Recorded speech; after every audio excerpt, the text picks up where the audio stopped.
Okay, I got something cool for you guys today. I'm going to show you how to use an HDRI texture in Blender as a background, and you use this so that you can get some really stunning lighting effects. These take a long time to render out, and if you're willing to commit to sitting through it, the results are fantastic. So let's get into it. First thing, I will head to polyhave.com. This is where you can get a lot of free stuff. They have a plugin that is paid for, but all their assets is for free. So if you want to shell out $30, I think it's worth it. I don't have it. I'm just going to get some HDRIs today. Specifically, I'm looking for the one in Belowberg, which is a beach near where I live. And this one is made by Greg Saal a few years ago, and it is really pretty cool. It's pretty cool to use an HDRI from a place where that's close to home like this. So, alright, let's start a new Blender file.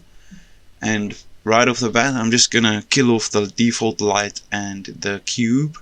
Oh, shame.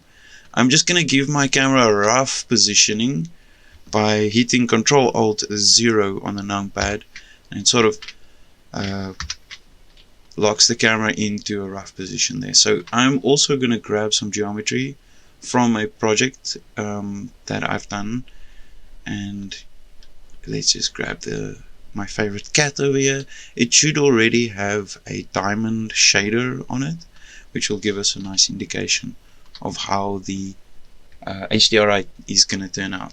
So first things first, I will make sure that I'm still in Eevee just to help the computer a little bit, and tab over to shading at the top here and let that load in. And I'm going to switch from object mode to world mode over here, and I'm going to sever this connection by holding Control and right clicking, dragging, and it gives you a little knife there. So let's delete that and add a few new nodes. So the first thing is the coordinates. We need texture coordinates, and we're going to be using the generated data from that, plugging it into a mapping node, and plug it in like that. And then we are looking for the environment texture, special place that we're going to load our file into, and it needs a vector input, so we give it the vector input from mapping and just connect color to surface. Right now it's nothing, so let's load that in, load the HDRI in that we downloaded from Polyhave. Now you will notice that it's going to take a moment on my computer. It is a 16K texture. You can get it in smaller sizes, but I got the big one because I intend to do some photography with it. This is kind of important when you're doing long focal length shots where you see a lot of the background and the background can pixelate.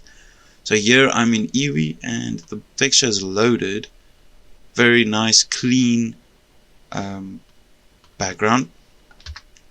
And if you kind of zoom in on something with the camera, you will see that it is of good quality. So if I go long focal lengths and I just take a look at the background there, right, you'll see that it is still in focus, which means that you could do some close-ups like this, and the background would still look good. So the next setting is obviously to flip it over to cycles, and now this is going to take a moment on my computer. Cycles is the ray tracing renderer that will make best use of this lighting source that you've now surrounded your object with. Alright, so now that the cycles engine has kicked in, you can start seeing the effects of the refractions and reflections of the glassy crystal diamond material. Happy rendering!